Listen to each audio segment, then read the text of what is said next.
The opposition may move to impeach the CEC Gyanesh Kumar. India Today exclusive news week in opposition versus EC war. After the Chief Election Commissioner sought proof or apology from Rahul Gandhi, opposition of course may be lacking the numbers here to oust CEC Gyanesh Kumar. Nalini Sharma has more. Nalini, ousting the CEC needs two-thirds majority in both houses. Talk to us, legally speaking. How does this really move forward here?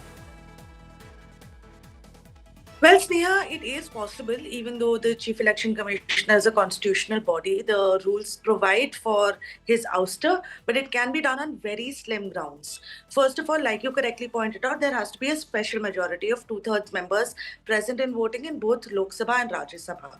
But beyond that, a motion for the removal of a Chief Election Commissioner can only be passed after grounds either there is proven misconduct or there is incapacity. What does this mean? Proven misconduct means that he has done something which goes against the ethos of any position holding a constitutional office. For example, something like corruption, something like abuse of office, but that has to be proven misconduct, which means that evidence of his misconduct needs to be there on the record in the parliament.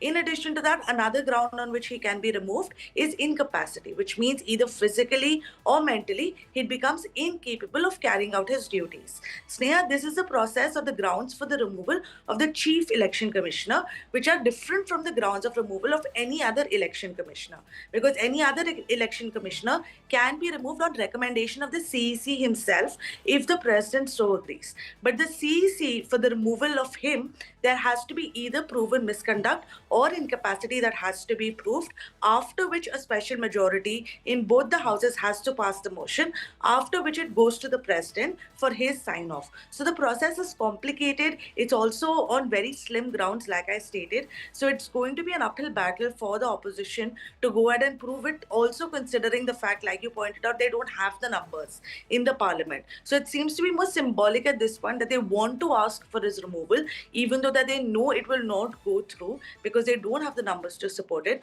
But at the same time, it seems like the opposition is making a statement against the conduct of the CEC, and irrespective of whether or not the entire impeachment or removal process, as it's called, goes through or not, they still want to make a statement on record that the conduct of the CEC, especially with regard to Bihar and the voter chori allegations that we are seeing, is unacceptable and should not be allowed to continue. Sneha. All right, be with us. I'll come back to you, Nalini Sharma, getting in those details at this point in time, listening to all kinds of reactions that have been pouring in. Remember, like we mentioned at the very outset, as far as this conflict is concerned, let's take a listen. इस तरह के निराधार और आरोप लगाना, चाहे वो केरल हो, चाहे वो कर्नाटक हो, चाहे वो बिहार हो, जब 45 दिन चुनाव के बाद पूर्ण हो चुके हैं और किसी भी दल को, किसी भी कैंडिडेट को कोई भी गलती नजर नहीं आई, तो आज इतने दिनों के बाद इस तरह के निराधार आरोप लगाना, उनका उद्देश्य क्या है, ये सारे मतदाता और देश की जनता पूरा समझती है।